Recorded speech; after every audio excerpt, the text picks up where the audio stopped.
Young parents may look at their little babies and think, dear God, how am I going to pay for college in 18 years? But MarketWatch's Chuck Jaffe says big changes. They are coming to the college scene that will lower the costs sharply. As a man who just put his daughter through college, you ought to know something about it. Chuck, how are you?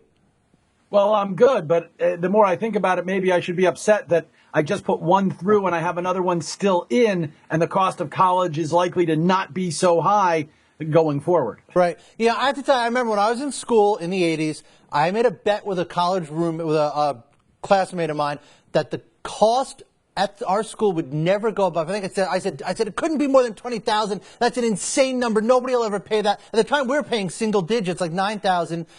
Obviously, it's gone up a lot more than that. Why is that going to change? Well, it's going to change in part because it has to. I mean, what you've got is a situation where college costs have become exorbitant, but now people are looking at the alternatives.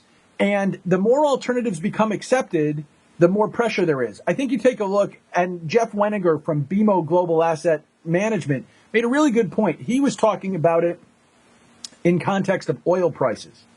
And when gasoline got to $4 a gallon at the pump, all of a sudden, we made tremendous moves in fuel efficiency that we hadn't made for a long time when the price was going up, but it hadn't gotten to, oh my goodness, levels. And I think what you're looking at is now we've gotten to those oh my goodness levels when it comes to college, and people are saying, what can I do? You're seeing a lot more correspondence classes. You're seeing a lot more things where it can be done online. And if you can give me a college course online, you can't charge me $40,000 for it because I don't need to spend that much to be able to do it.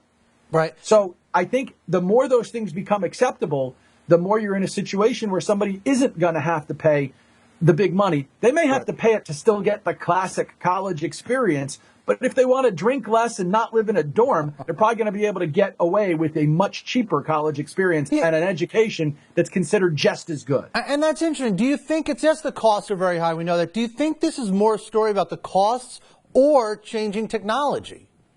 I think it's a little bit of each. I think the costs have gotten to where people want to do more about it.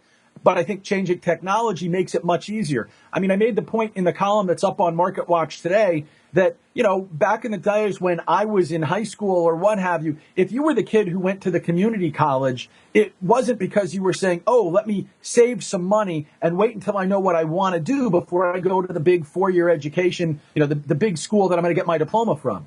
And over the course of time, it became, hey, if you don't know what you want to do, in a lot of cases, people go to community colleges, save the money, and wait so that, okay, I'm only going to spend 2 years of the big tuition, but it'll be the 2 years focused on what I need. You watch that become a norm. I think you're watching now. I mean, my daughter who graduated from college a couple of weeks ago, she finished her high school education online. It was not in a traditional classroom, and it didn't stop her from getting into college, and it wouldn't stop her from getting another job. And so once you start to see that those things are accepted, then you no longer have to have do you have the classic education? Right.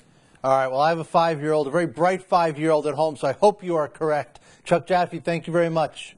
Good luck with that.